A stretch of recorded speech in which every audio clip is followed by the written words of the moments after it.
yanzu in ma haka za mu zama a cikin gidan nan a talauci kullum yunwa to ikon Allah yunwa kuma gaskiya ne na gaji wallahi Allah gaskiya na gaji kawai ki gaya babu ya san yadda zai kawai aje a nemo kuɗi kawai ni kasar waje ma za a tura ni kasar waje. Salamu alaikum. Wa alaikum salam. A sannunku. Yawwa. Ni sannunku. A kai yana kana kuna a zaune. Sannu kaji. Yawwa sannu. Masha Allah kana la quwwata illa billah. Wa gida sannu. Yawwa sannu shigowa. Masha Allah me aka dora mana haka? Me ka kawo wanda za a dora? Ko ka kawo na abu ne?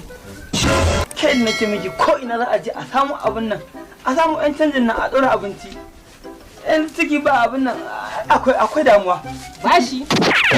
Ka manta na je na ciwo bashi 17,000 ana bi na su ban biya ba. Sai kuma in je karo wasu. 17. Allah rawa mu kan gina rayuwar nan. ni wallahi yunwa nake ji Allah ne yunwa nake ji Faɗa masa. Ai gashi nan baban naka faɗa masa yaji. Ka ci gidanku. Kankin banda. Ina ta fama da wannan abun a dora abinci an ci ma an ciwon bashi. Wallahi kai gashi muna da zartecin yaro saurayi amma ba ta haide nemo mana abin da zamu dan taba ba. Ta ci bashin nan. Dole sai an ci bashin nan dan Allah. Allah kyauta. Kai zuciyarka ta mutu baka iya nemowa. Ni ba ma wannan bari ni karin aure ma zan yi. Aure zan kara. aure kuma Au me? Aure. Aure. Da me za ka yi auren? Gaba ɗaya gidan nan sai da shi zan yi. In yi so sai alabai sai a kawo ta. Gida. Iyo, kin gani? Wane gida? Wannan gidan mana. Wannan gidan. Iyo, Wannan. ya shi na yi. Shi za ka sayar. Gidanka ne ko gidan babana da ya mutu ya ban min gado ne? Eh? Kudin ne bai samu ba, kin ga kuma a ƙara auren ai, kin ga. Gaskiya ne. Yi masa ne wasu lasawar ruba. Gaskiya ne.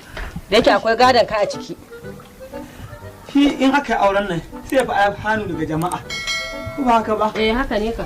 Abba na. na Ni da ko kofar nan. to ran kulle kofar Kai? Ha?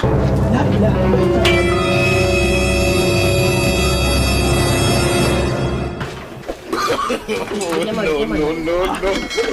Gara ba kashe ka dumu. Ke da Allah. Kai dan nan baka tausayin ubanka. gidan umman tawa za ka siyar wallahi ba za ka siyar da gidan umma tawa Allah umma mu je ko Gara mu kashe ka kawai mu huta.